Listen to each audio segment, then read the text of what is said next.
Hi everyone, it's Taylor, and today I'm going to be doing my August wrap-up. So in the month of August, I managed to read 10 books. Some of these were physical, some were ebooks, and the others were audiobooks.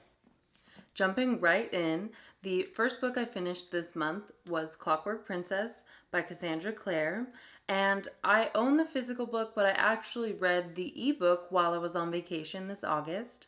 Clockwork Princess is the third book in the Infernal Devices series by Cassandra Clare, and it follows Tessa, Will, and Jem, our three main characters, plus some of their Shadowhunter friends from the London Institute as they work to defeat the Magister, who is the villain of the series. I highly recommend this entire series, as well as most books by Cassandra Clare. I really enjoy her writing, and I love the Shadowhunter world. The next book I read this month is actually a bind-up of several novellas, and that is Tales from the Shadowhunter Academy. This is by Cassandra Clare, Sarah Reese Brennan, Maureen Johnson, and Robin Wasserman. I did a review on Tales from the Shadowhunter Academy for my channel. I'm not sure if it's going to be up yet, but if it is, I'll link it down below. Overall, I really enjoyed the read. It was very addictive for me. Once I picked it up, I couldn't put it down, so I would highly recommend it. The next book I read this month is Anna and the French Kiss by Stephanie Perkins. And for those of you who don't know, Anna and the French Kiss follows our main character, Anna, as she is shipped off to France to spend her senior year at a boarding school there. Basically, she meets some new friends, she finds a new boy, she falls for him, and a lot of teenage drama ensues. It was entertaining, but it wasn't a life-changing read, and I would kind of recommend it. Maybe if you're going on vacation and you need a quick read, this would be a good book for that. The next couple of books that I finished this month, I actually checked out from my local library, so I won't have the physical books here to show you, but I will include a picture of the cover so you know which book I'm talking about. The first library book that I read this month is The Bane Chronicles, also by Cassandra Clare. There are a few other contributing authors to that as well, but unfortunately I don't have the physical book, so I don't know all of them right now. I also enjoyed this book. It follows Magnus Bane, who is a character first introduced in the Mortal Instruments series, but he is also in the Infernal Devices and Tales from the Shadowhunter Academy. I'm not sure which came first, Tales from the Shadowhunter Academy or The Bane Chronicles, but both of them are a series of novella bind-ups that tell different stories. The Bane Chronicles focuses on several different stories of Magnus Bane's life. We get to see some of Magnus's early days with some of his warlock friends, as well as some time he spent with the London Shadowhunters, and even some never-before-seen stuff from the New York Shadowhunters that we know from the Mortal Instruments series. The next book I read this month is Girl in Pieces by Kathleen Glasgow.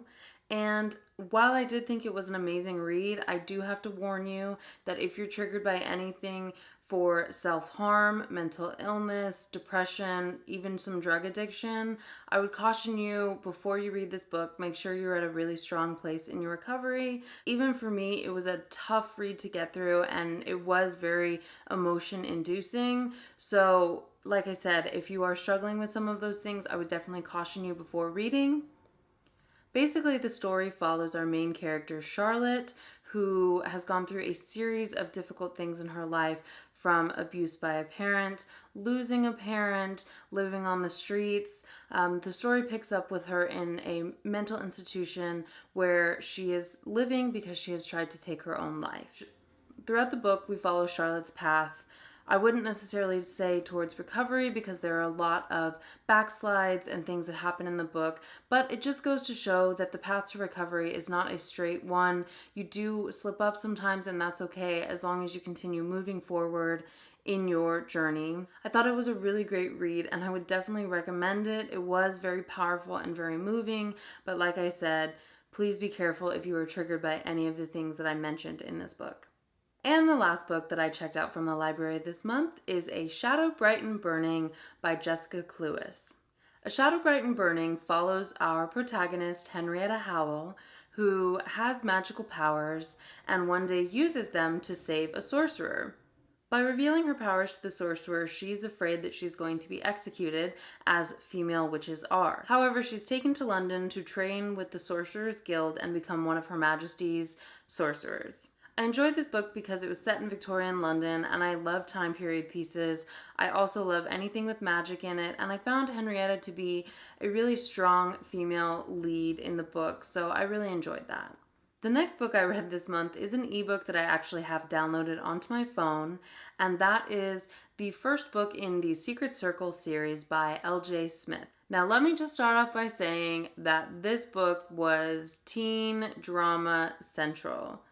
I recently binged the one and only season of The Secret Circle on Netflix, and I wanted more content from the story, so I decided to download the book series.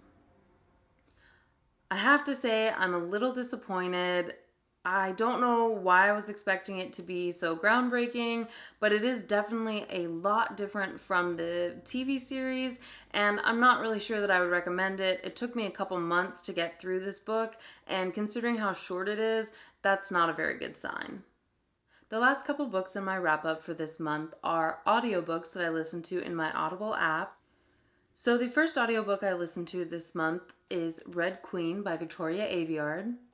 And that book is the first book in the Red Queen series. I enjoyed this book so much that I ended up already purchasing the physical copy. It's on its way to me now, as well as books 2 and 3 in the series. Red Queen follows our protagonist, Mare Barrow, who lives in a world that's divided up by your blood type.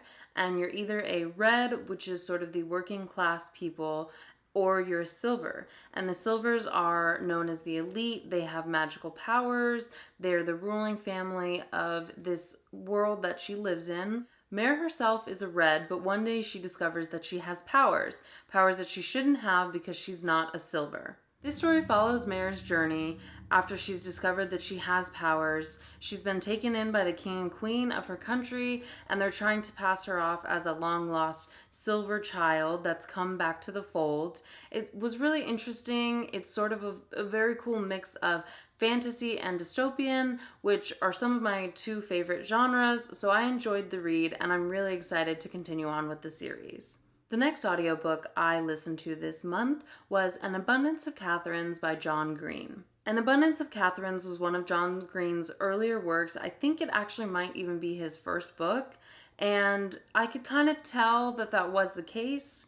I enjoyed the story, but it wasn't life-changing. It didn't really move me. I did listen to it relatively quickly because it's short as far as audiobooks go, and I enjoyed it. I probably won't ever buy the physical one or listen to it again, but it was a good, entertaining listen. The last book I listened to this month was Carve the Mark by Veronica Roth.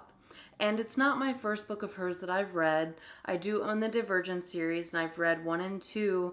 I have not read Allegiant because I know the sort of plot twist that happens in that book, and I'm really just not interested in reading it.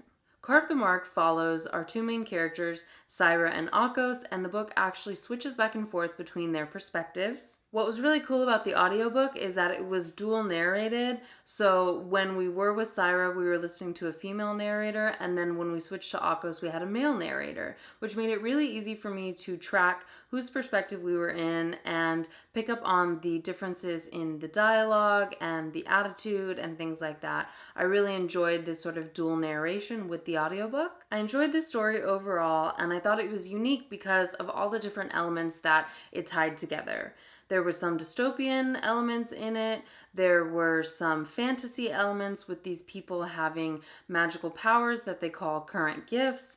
And it was also a story that took place partially in space, which I thought was really cool. I would definitely recommend Carve the Mark. I found it to be a very cool story with some compelling characters that I enjoyed listening to and learning about what was happening to them. There you have it. That is my August wrap-up, and I did manage to read 10 books this month, so I'm really excited to go into September with some good momentum and figure out exactly what I'm going to be reading in the upcoming month. Thank you for watching. I really hope you enjoyed, and if you did, please give this video a thumbs up and subscribe to my channel for more videos from me.